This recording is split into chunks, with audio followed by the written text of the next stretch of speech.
Los mitos griegos, por Friedrich Georg Junger. 17. Prometeo. En Prometeo, lo titánico se muestra con una nueva figura, meditando nuevas ideas, trabajando en nuevos proyectos. La lucha que se dirime ha adquirido en él un nuevo sentido y se conduce con otros medios. Aquí todo está transformado. Los adversarios, los medios de la lucha, su objetivo y la luz bajo la que aparecen los sucesos. Esta secuencia de acontecimientos contrasta nítida e inequívocamente con lo anterior. Tiene unos contornos tan poderosos que se presenta a la vista de forma aislada. No es solo consecuencia del modo esquilio de abordar el mito. Prometeo tiene una fuerza aislada y aislante. El círculo de los 12 grandes titanes muestra lo común, lo emparentado. Es la ley de Crono la que los mantiene unidos. Su inmortalidad es una necesidad elemental y de retorno cíclico de la que dependen, de la que emergen. Se encuentran por encima de las fuerzas de actuación cósmica de Gea, pero en inseparable comunión con ella. Crono, Hiperión, Jápeto, Océano y los restantes forman un grupo compacto cuando se les compara con Prometeo. Frente a su padre Jápeto, el hijo Prometeo aparece como un innovador. Ha salido de este círculo y tiene una presencia propia. Aun cuando pertenece a los titanes, apoya a Zeus acosecándolo en contra de estos. Se ha distanciado de la esencia titánica en su forma originaria. Se mantiene alejado de ella. Conserva este mismo distanciamiento con respecto a los dioses. En consecuencia, se hace visible como individuo. De todos lados cae luz sobre él. Posee una individualidad inconfundible y es el primero en el que ésta se percibe con tanta nitidez. Es imperceptible en los titanes porque está vinculada a la necesidad legal y en los dioses se manifiesta vinculada de otro modo, atenuada por la luz y el brillo que los envuelve. El ser, tal y como sobresale en sus formas supremas, carece de aquella individualidad que se puede medir en los hombres. Prometeo posee más individualidad, pero menos madurez y resplandor que Apolo. Su movimiento es más desenvuelto que el de los titanes. En él lo individual se muestra con una fuerza que se desprende, que es inagotable en sus ocurrencias y fructífera. Esta inteligencia es titánica en cuanto está completamente consagrada al devenir y en contradicción con el ser en reposo de Zeus. Es infatigable, activa, hábil, atenta a los cambios y a diferencia de Crono apunta hacia el futuro. Prometeo tiene algo de présago. Consigue muchas cosas y goza de una enorme dicha. La dicha de Prometeo es ante todo una dicha por los principios, por el comienzo y por crear despreocupadamente. Es la dicha de la osadía. Es la dicha de la fuerza que depende de sí misma, que no duda de sí misma y que cree estar preparada para todo lo que emprende.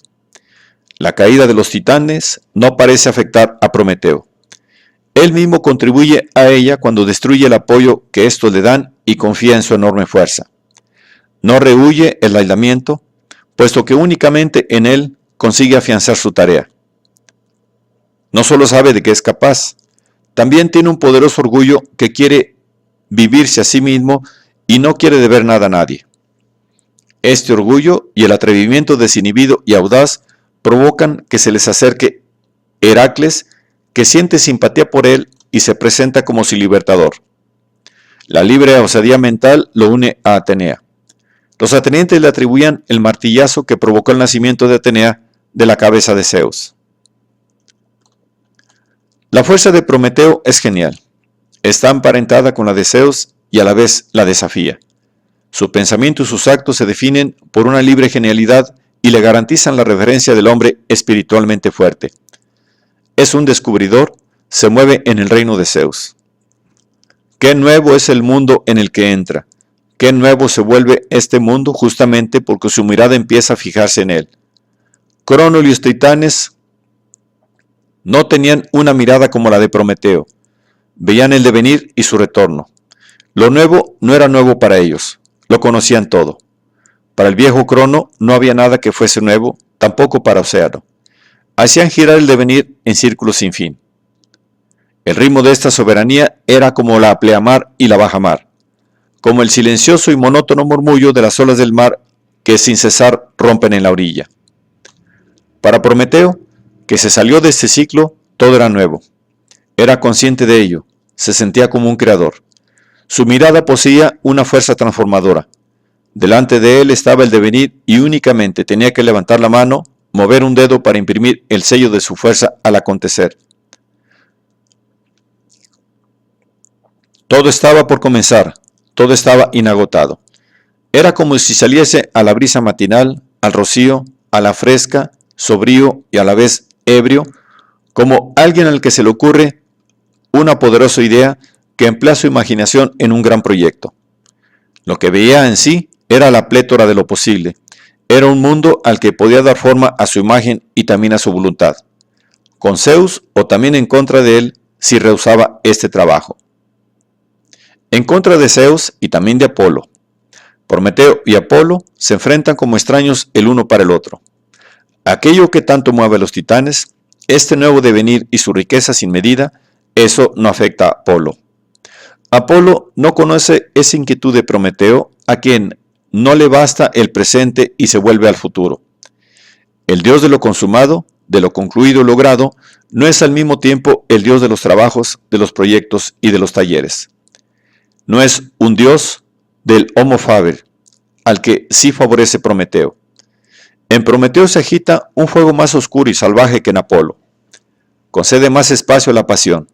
Su mente tiene algo vigoroso, musculoso, que no tolera la resistencia y ajusta cuentas con ella de un modo tajante. El martillazo que asestó a la cabeza de Zeus atestigua el tipo de mentalidad que le es propia. Se asemeja a un martillo. En un sentido doble, puesto que tiene algo férreo que arremete con dureza, pero hay también en él una confianza en las invenciones, en las herramientas de la mente. Prometeo tiene una fuerza artesanal. Ha heredado algo más de los titanes, esa dualidad que separa a la esencia titánica.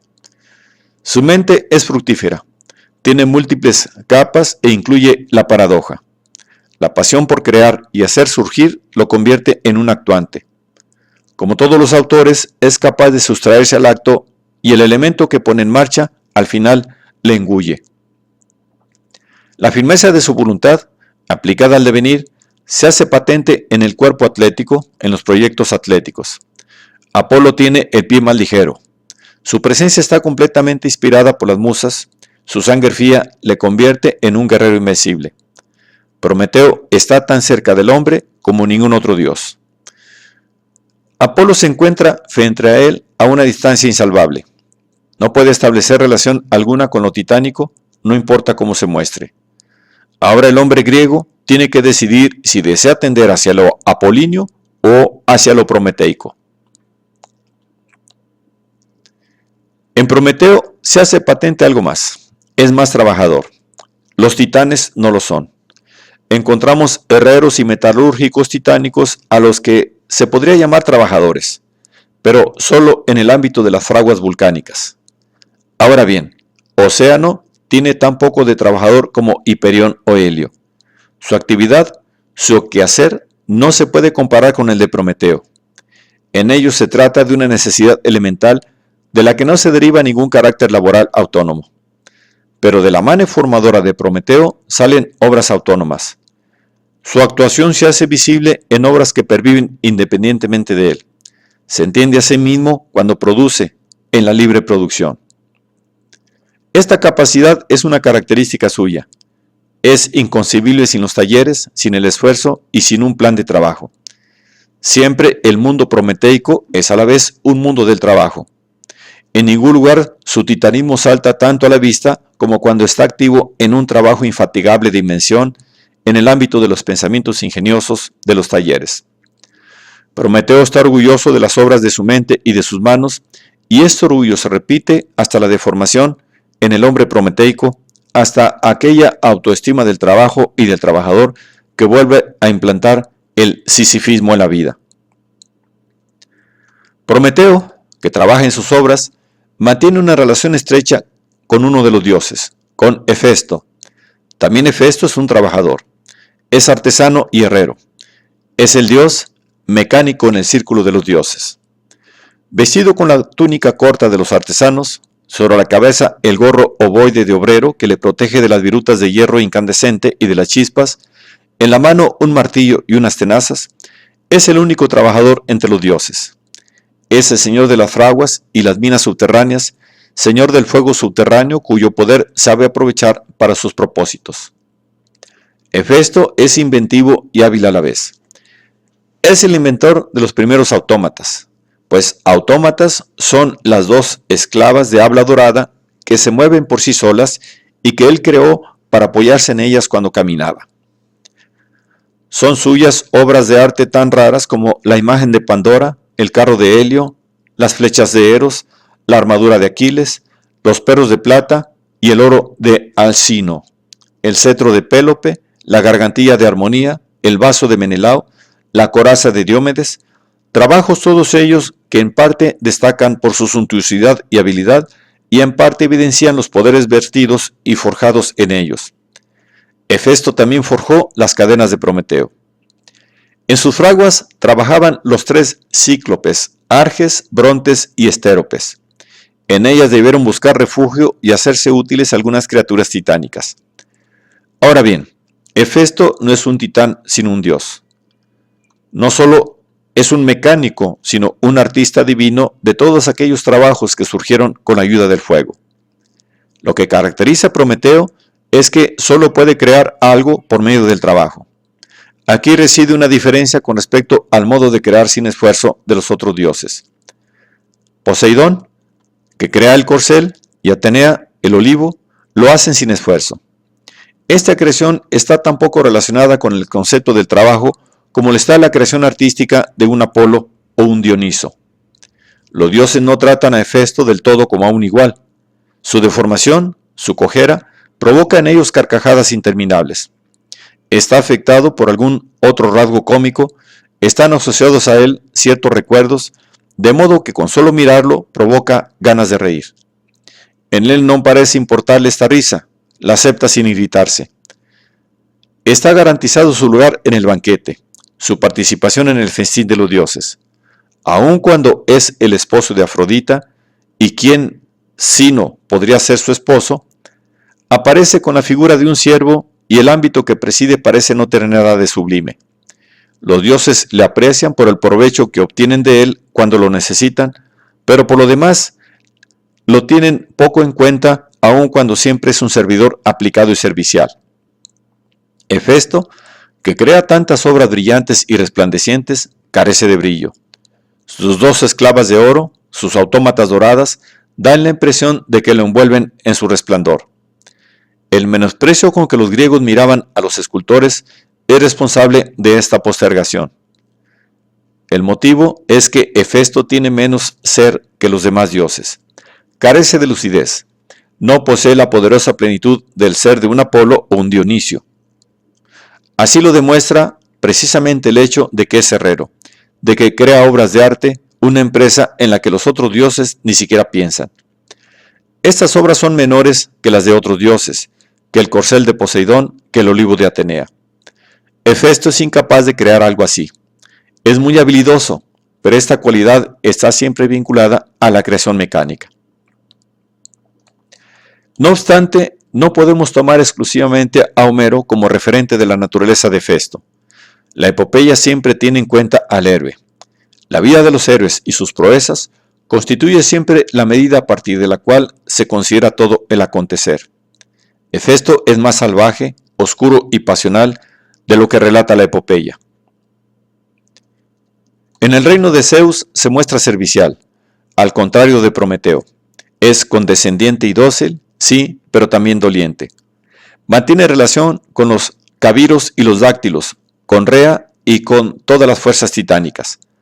Guarda un estrecho parecido con la inteligencia prometeica. Su santuario en Atenas se encuentra en el Ceremeico, en el mercado de los alfareros, de los que es patrón junto con Prometeo. La inteligencia prometeica también actúa en él. Es reflexiva, meditabunda, caviladora de las obras y artes mecánicas. Al igual que a Prometeo, también Hefesto está unido a Atenea.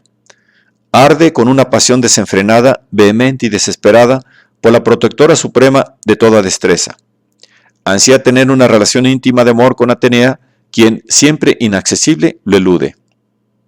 En esta relación, él es el postulante y el sumiso. Ahora bien, y esto es muy significativo, se celebran fiestas comunes a ambos. Lo que tienen en común Atenea y Hefesto aparece cuando ella honra en él al artista y al inventor.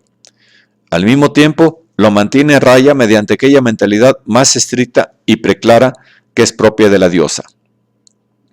Es a Atenea Érgane a la que pretende Hefesto. Y, al igual que Atenea Érgane, Hefesto es el protector de las artes plásticas que no se encuentran bajo el patrocinio de las musas porque están inseparablemente ligadas a las habilidades artesanales. Por último, Hefesto, que trabaja con el fuego telúrico, aparece relacionado con Dioniso. En las vasijas se lo representa emborrachado por Dionisio y cabalgando sobre un asno. De esta guisa cabalga junto a Dioniso hacia la gigantomaquia. Ingresa en el ámbito de Selene y en su séquito. En el Hefesto, ebrio por el vino de Dioniso, participante en la fiesta dionisíaca, algo irrumpe orgiásticamente.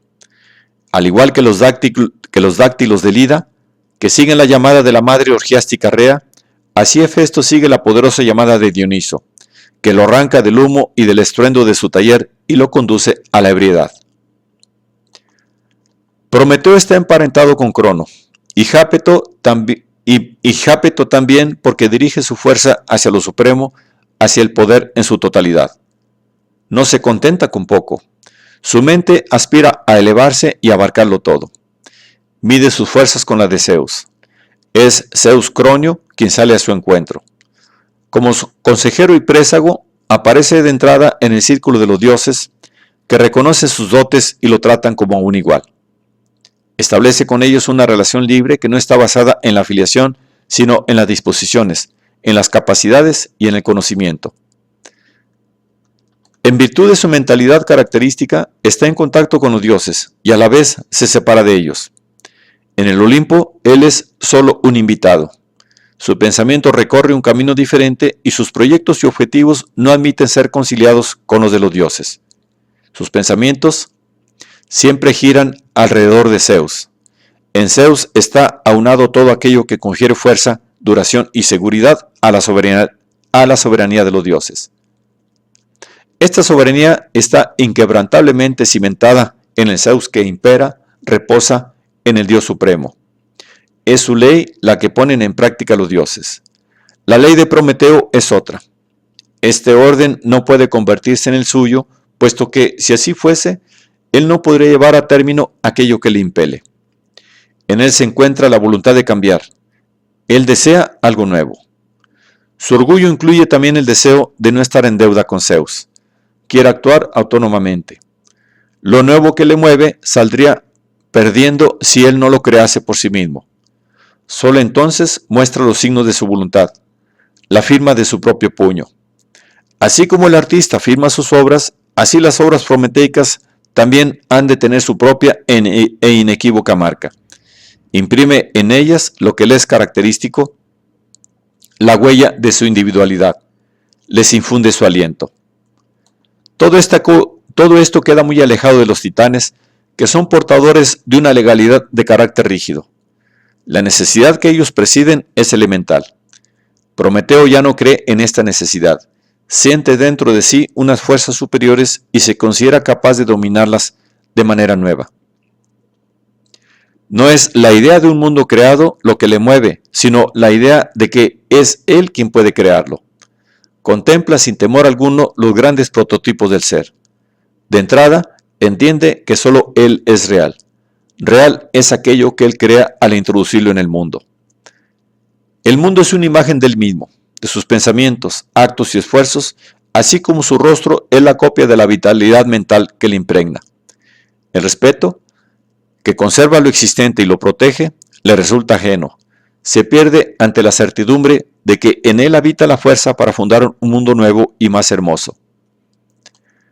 Lo que refulge en él con la claridad de un rayo es la idea de la libertad.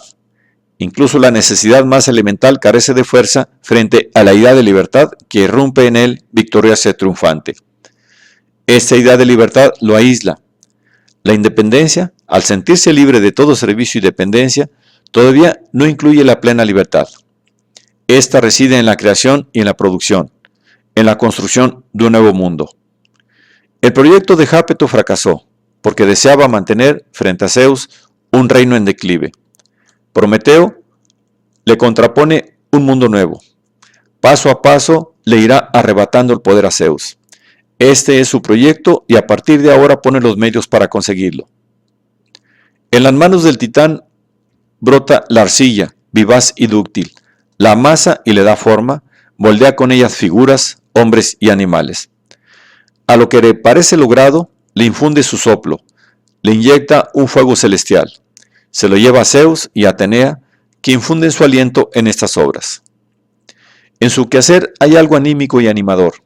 La antigüedad tardía dedicó su atención a esta creación y producción y las representó en alguna de sus imágenes. Prometeo aparece relacionado con las Moiras, con Eros y con Psique. En estas imágenes aparecen animales con alma. El relieve del Louvre muestra al escultor Prometeo creando al hombre mientras Atenea suelta una mariposa.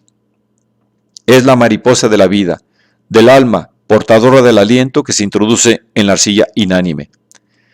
Este quehacer de Prometeo le hace destacar frente a lo anterior. De Caos nació Gea, de Gea Urano, el Ponto y las montañas. Proceden de procreaciones primigenias, es partenogénesis. No existe una mano que crea y da forma, sino que las figuras irrumpen directamente desde el fondo del ser. Prometeo, en cambio, no engendra dioses ni titanes, sino hombres y animales.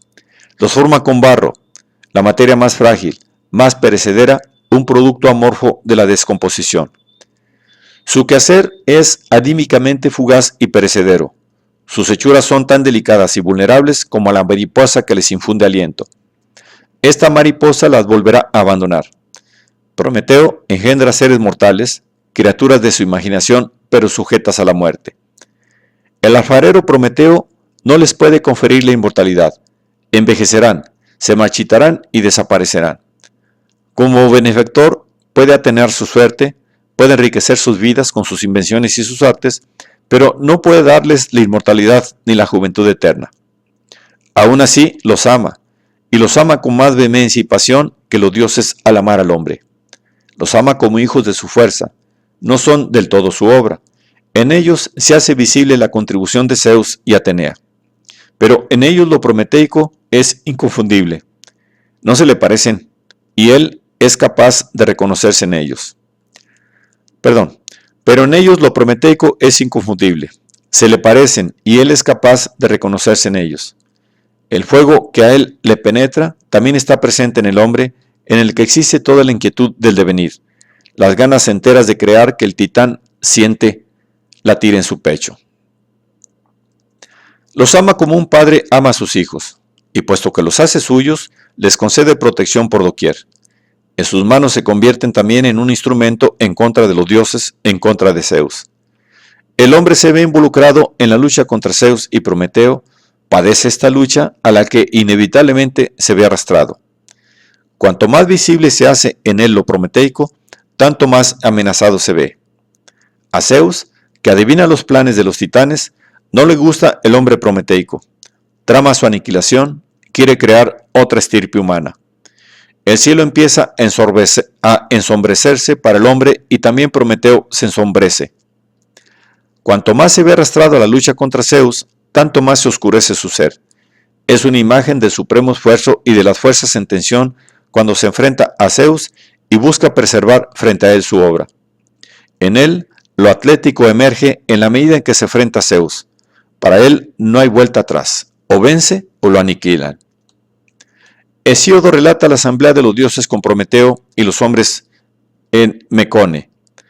Pone de relieve la naturaleza audaz y perspicaz del titán, que para realizar sus proyectos no desdeña los caminos tortuosos ni los engaños. Se trata aquí del sacrificio que los hombres ofrecen a los dioses, de la cuestión de si es necesario ofrecer sacrificios y más en concreto de cómo hay que ofrecerlos. Prometeo no suprime el sacrificio. El procedimiento que aplica afecta a la distribución de las piezas del sacrificio que él regula de forma que los dioses obtienen las porciones más vistosas y los hombres las mejores. ¿Qué sentido tiene? El sacrificio es, en su opinión, un obsequio desinteresado del hombre a los dioses, una dádiva producto del agradecimiento, pero con él se modifica su esencia. Un sacrificio que se ofrece con una segunda intención ya no es un regalo desinteresado. ¿Para qué ofrecer un sacrificio así? Ofrecerlo solo tiene sentido si se supone que los dioses exigen el sacrificio, que el hombre ha de ofrecerlos en razón de su inferioridad y su temor, para protegerse de un daño. Esta es la idea que Prometeo sugiere al hombre prometeico, con la que le familiariza para provocar el distanciamiento entre hombres y dioses. Cuando los sacrificios se hacen por la fuerza, cuando es preciso ofrecerlos para ayuntar un daño, se convierten en un tributo y un impuesto fastidioso cuya disminución por medio de la astucia constituye una prueba de la inteligencia del hombre. Pero no se puede engañar a los dioses, que adivinan esta conducta. Zeus se sonríe y elige la pieza del sacrificio que Prometeo ha amontonado en honor suyo. Fue este sacrificio engañoso, tal y como observa Hesíodo, lo que indujo a Zeus a quitarles de nuevo a los hombres el fuego que ya poseían y del que disfrutaban. Se introduce así el robo del fuego que Prometeo lleva a cabo. El fuego es un elemento con el que Prometeo mantiene una relación muy estrecha. Es el elemento que da alas a todo lo anímico, lo vivo. Está presente en el propio Titán, él lo insufla en todas sus obras. En su crear y producir habita una fuerza ígnea. Es el portador de la llama, el que maneja la antorcha que dibuja en el espacio oscuro un trazo de luz clara. En la naturaleza del Titán está el ímpetu ígneo de los cometas que alzan como grandes fenómenos lumínicos en el cielo al surcar la bóveda celeste. Pero el fuego prometeico no solo es luz que brinda claridad y calor y que posee también una fuerza voraz, patente cuando se lo utiliza y aprovecha. Como elemento de la hestia virginal, el fuego es sagrado y puro. Al hombre le provoca un temor sagrado cuando lo mira y lo maneja con prudencia. Existen costumbres ancestrales relacionadas con el acto de prender el fuego del sacrificio, cuya pureza salvaguardaban los griegos no sin ansiedad. Prometeo y Hestia están alejados en uno del otro. El fuego de Prometeo y el de Hestia son diferentes. Hestia es una diosa de virginidad rigurosa que juró por la cabeza de Zeus mantenerse siempre virgen. A esto se debe el rito de consagrarle la simiente nueva, los primeros frutos, los bueyes de un año, y que ella sea la diosa de los principios. Su virginidad se corresponde con la función que detenta en la que florece. En el himno homérico se dice de ella que tiene su sede eterna y antiguos honores en las elevadas moradas de los dioses y en la de los hombres, que como primogénita posee, en lugar del matrimonio, el honor de ser la diosa más antigua para todos los mortales, de ocupar el centro de la casa y de beber aceite. En todos los sacrificios, la primera libación está dedicada a ella, un rito que siempre se respetaba en los altares de Olimpia. Es así como entre los griegos, el fuego doméstico lleva el nombre de la diosa del hogar, de Hestia. El primer altar es el hogar doméstico. El primer fuego de sacrificio, el fuego del hogar. Del fuego que calienta, protege y nutre surgió el culto a Hestia. Puesto que el hogar comunitario ocupaba en sus orígenes el centro de la casa, se considera este centro como sede de la diosa, desde el cual ella interviene en todos los asuntos domésticos. La casa entera, todas sus partes, las habitaciones y alcobas, los sótanos y la cocina, la despensa y los rendimientos. Ella gobierna a cada uno de los moradores de la casa, así como la comunidad, el hecho matrimonial, las relaciones matrimoniales y de parentesco. Gobierna a todos aquellos que han sido acogidos en la comunidad, a los visitantes y a los invitados. De ahí que su dominio se extienda también a la hospitalidad y a los que buscan amparo en las casas. Esas máximas que invitan a entrar, que prometen una acogida amable y que hoy en día todavía encontramos a la entrada de las casas, Esos bienvenido sea o adelante garantizan la protección y la promesa de hospitalidad por parte de Hestia. Hestia da la bienvenida por medio de la luz y el humo del hogar. El florecimiento y la prosperidad de una casa, su seguridad, su vida ordenada dependen de la diosa, que es hermana de Zeus e hija mayor de Crono y Rea. También preside el altar de los sacrificios de la casa, de forma que los lares, dioses domésticos, que tienen su lugar al lado del hogar, la siguen y son guiados por ella. ¿Quién no conoce las casas que Hestia habita, los apartamentos de los que uno sale con sensación de alivio? En ellos no está presente Hestia y por tanto carecen de los buenos espíritus domésticos y comunitarios que van y vienen con el séquito de la diosa. ¿Quién no ha entrado alguna vez en una casa en la que ha pasado alegres horas y que ahora está vacía, abandonada por sus habitantes, carente de todas esas cosas que la sean confortable? Cuando entonces le sobreviene una sensación de frío y tristeza, siente esto, que Hestia la ha abandonado. Esta es la casa habitada donde encontramos a la diosa, que ama la proximidad de las personas y evita los edificios abandonados y en ruinas. Cuando se dice de ella que fue la inventora de la construcción, no se está pensando en las paredes desnudas. Lo que ella protege son las relaciones domésticas en su totalidad y la casa como lugar de esas relaciones. La casa doméstica es el lugar donde se afana sin ser vista. En los puestos de guardia, las salas de máquinas, las oficinas, los cobertizos y los almacenes no se encuentra ni rastro de ella.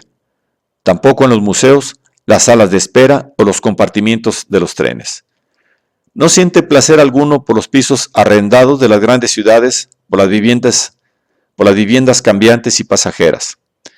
Es una diosa pacífica y constante, contraria a las mudanzas y los cambios rápidos. Es una benefactora silenciosa que pasa inadvertida, que ama el hábito familiar y la vida en comunidad.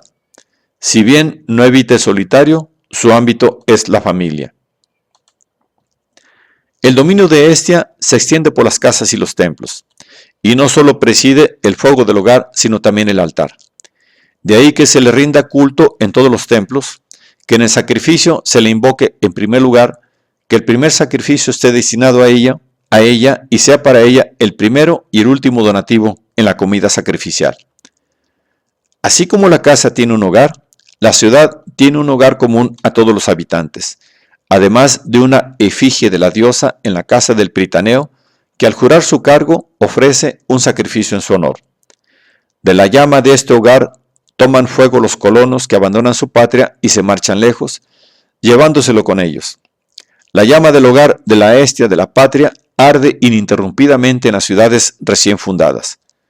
Un fuego alimentado constantemente arde en sus santuarios, una llama que no deberá apagarse y que, si alguna vez se extingue, no puede ser prendida de nuevo con otros fuegos, sino que tiene que encenderse frotando dos piezas de madera o por medio de un espejo ustorio. El culto a Hestia siempre está ligado al hogar, y un fuego que se apaga en una casa o un templo ahuyenta a la diosa. Así, malbaratar y apagar con violencia un fuego, como se solía hacer para penalizar al padre de la casa que no había pagado sus tributos, es un acto dirigido contra su Hestia. Tener que abandonar la propia Hestia significa que tener que marcharse del fuego del hogar patrio. La chica que se casa deberá dejar su Hestia para un nuevo hogar, un nuevo fuego. Pitágoras decía que a la mujer se la aparta de su hogar, de su Hestia, y que acude al marido en busca de protección. Por eso tiene él el deber de mantenerla. El fuego de Hestia es un fuego plácido y silencioso, secreto y nutriente. La custodia de Hestia mantiene a raya su fuerza destructora, devoradora, engullidora. No es este el fuego del que se apodera el titán. No es el fuego de Hestia el que él entrega a los hombres. Aspira a algo más elevado. Se apodera de los signos de fuego, del poder supremo, de los rayos de Zeus. En el tallo hueco y delgado de una varilla de férula, lleva a la tierra, al hombre, el fuego refulgente de los rayos. Los rayos que fueron forjados por los cíclopes constituyen las armas del soberano de los dioses. Expresan el poder aniquilador y también benefactor de Zeus. Dos aspectos abarca la acción del titán, el ataque al propio Zeus y una profanación. La puesta en servicio, el provecho y la utilización de este fuego son hechos profanadores y se los considera una profanación. Es una abierta declaración de guerra contra Zeus que sale de la tranquila esfera de su dominio para derrocar a Prometeo. Son tres las circunstancias que aniquilan la obra del Titán y que lo refrenan: el descenso de Pandora, el diluvio decauliónico y el encadenamiento de Prometeo. Pandora es el instrumento para debilitar al hombre prometeico. Zeus se enfrenta como inventor al inventor Prometeo. Utiliza el procedimiento prometeico cuando ordena a Hefesto que modele artificialmente una mujer. Hefesto la forma con barro y junto con Atenea Érgane la cubre de adornos. Para Hesíodo, Pandora era la primera mujer mortal.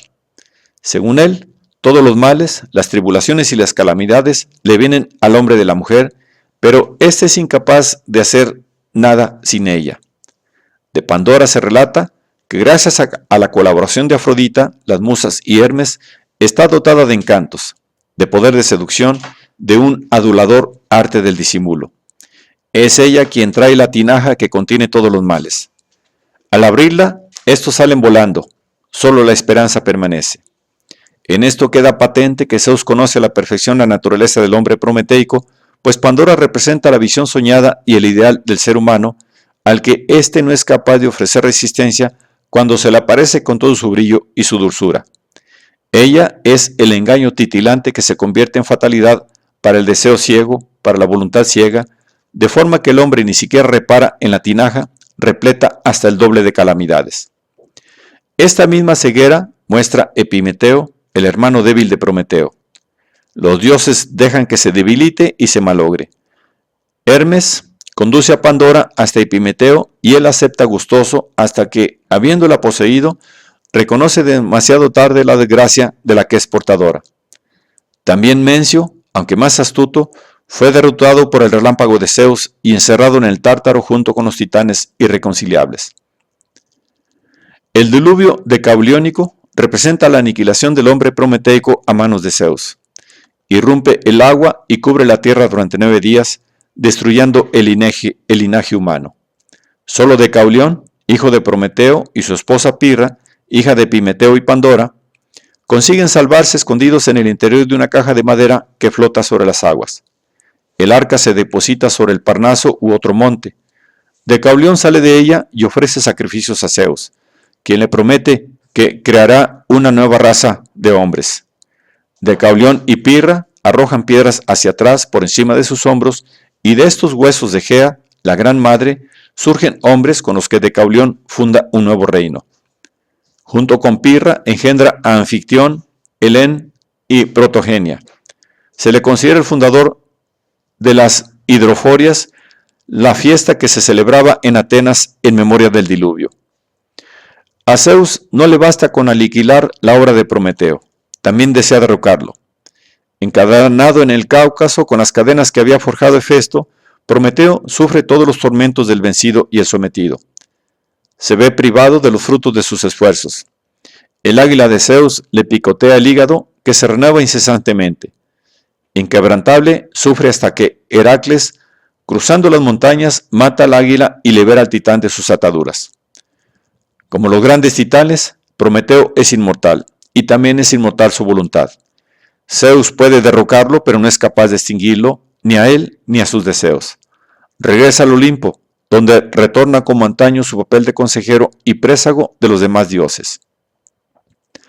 La obra de Esquilo muestra a un Prometeo sufriente, encadenado. Empieza con el encadenamiento y finaliza con el momento en que el titán es arrojado al Tártaro. Esquilo representa a Prometeo como un caso singular, como alguien aislado. Hefesto, que siente simpatía por Prometeo, aparece representado con el martillo y las cadenas, suspirando y ejecutando contra su voluntad la labor de forja que le ha impuesto Zeus. Kratos y Bía, los fieles acompañantes de Zeus, traen al titán encadenado. Kratos exhorta con acritud al titubeante Hefesto para que efectúe su trabajo bien y sin dilación. En Prometeo, solo ve al necio ciego, odiado por los dioses, al ladrón y delator de los secretos divinos, a quien es preciso ablandar mediante el dolor. Prometeo no solo es encadenado, también se le hunde en el pecho una cuña diamantina. El titán se mantiene silencioso durante la ejecución de este trabajo y únicamente cuando lo dejan, solo prorrumpe devastado en salvajes lamentos. Los titanes ven en Prometeo, a pesar de todo lo que lo separa de él, a uno de los suyos. No lo abandonan cuando está encadenado a las rocas. Desde el mar, las Oceánides, hijas de Tetis y Océano, acuden volando sobre un carro alado. Un coro titánico eleva su voz en las solitarias orillas marinas y en las gargantas rocosas. Desciende hacia Prometeo, le consuela, le aliente y le apacigua. Océano, el padre, que sigue a sus hijas montado en un caballo alado marino, se ofrece como mediador entre Zeus y el titán, con quien está emparentado y a quien aprecia más que a los dioses. Su intención es pedir a Zeus que suelte sus ataduras. Prometeo procura disuadirlo recordándole la suerte que ocurrieron Atlas y Tifón. Océano hace caso a la advertencia y regresa a su reino. El coro de las Oceánides eleva su canto.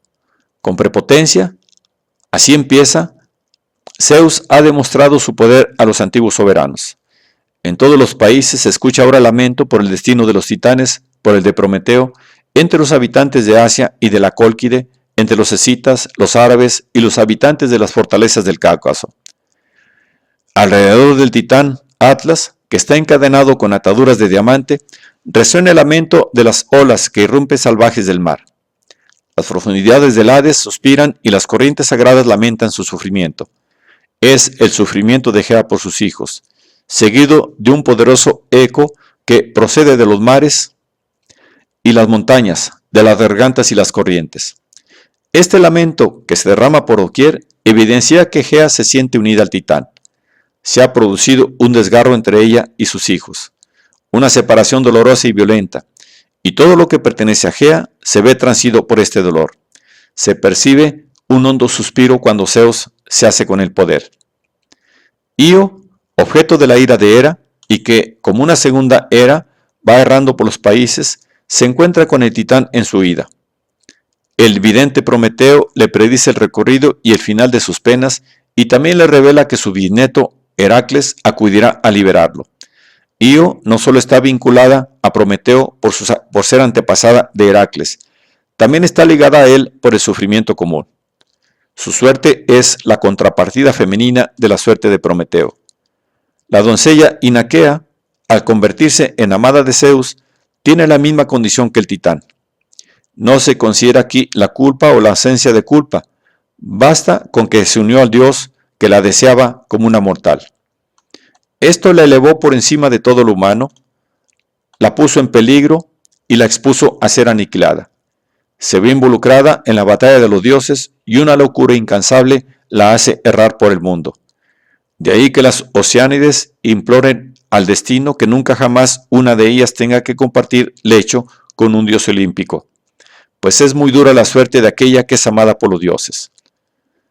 Contrariamente a Prometeo, que forjó su destino con determinación viril, Io es la sufriente desamparada, la perseguida por Argos, el de 1000 ojos. Sus lamentos llegan al fondo del corazón cuando en los momentos de serenidad se formula la dolorosa pregunta de qué culpa vio Zeus en ella para atarla a esos tormentos y torturarla con el miedo y la locura. Debido a que es reciente y joven, el poder de Zeus está lleno de una dureza sin contemplaciones contra los titanes. Estos aparecen aquí como los antiguos soberanos. Prometeo define a Crono como alguien marchitado por la edad. De marchita califica a la titánide Temis. Los dioses empiezan a gobernar de un modo nuevo. Ya se sienten tan seguros, tal y como afirma Prometeo contra Hermes, que empiezan a disponer su morada como si fuese una fortificación inexpugnable. En su odio a Zeus y a los dioses olímpicos, Prometeo se vuelve a apoyar en lo titánico. Invoca al éter, a los vientos, a las olas del mar, a la gran madre Gea y a Helio, un mundo titánico y sus dioses al que se siente unido. Prometeo sucumbe porque ha amado a los hombres más de lo debido. Es el enemigo ancestral de Zeus y se jacta de ello. Salvó a los hombres cuando Zeus deseaba aniquilarlos. Plantó en ellos una esperanza ciega. de forma que no fueron capaces de prever su destino y olvidaron su propia condición mortal y caduca. Les entregó el fuego para que aprendiesen múltiples artes. Se precia de que el hombre adquirió conciencia y espíritu gracias a él. A los que vivían en cuevas les enseñó a construirse casas, a observar el curso y el tiempo de los astros, el conocimiento de los números, la invención de la escritura, que todo lo fija, proceden de él. Sometió los animales al hombre, inventó la navegación a vela, los medicamentos, el arte de la adivinación, la observación de las entrañas de los animales sacrificiales. Descubrió y enseñó la utilización de los metales. El coro de las Oceánides escucha con un sentimiento contradictorio la enumeración de las obras de las que se vanagloria Prometeo. ¿Contra quién se jacta de ellas? El coro eleva su voz de forma intermitente, alabando a Zeus como garantía de la obediencia a él debida. Prometeo sintió demasiada estima por los hombres. Cometió una falta por amor a unos seres ciegos e insignificantes cuya voluntad quiere ir inútilmente más allá del consejo de Zeus. ¿Qué es el hombre? Una figura de ensueño que nunca abandona su propia impotencia. Un espectro, nada. Prometeo sigue siendo irreconciliable. Emprendió por sí mismo el camino del enfrentamiento con Zeus.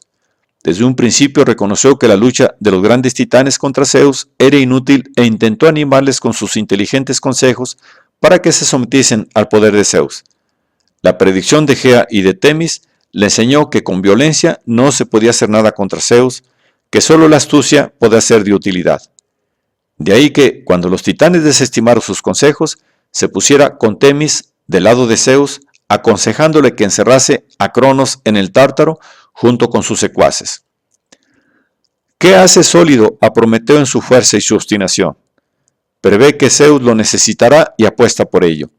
Solo él conoce el acontecimiento futuro que amenaza el poder de Zeus. Se atreve a anunciar su caída y no se deja intimidar por la advertencia del coro. Habrá unos esponsales cuyo fruto será funesto para Zeus. A Hermes, que aparece como mensajero exigiendo una explicación, lo rechaza con acritud y sorna. Hermes también se enfrenta al titán con una ironía incisiva. Hay algo de verdad cuando le reprocha que sería insoportable si fuese feliz.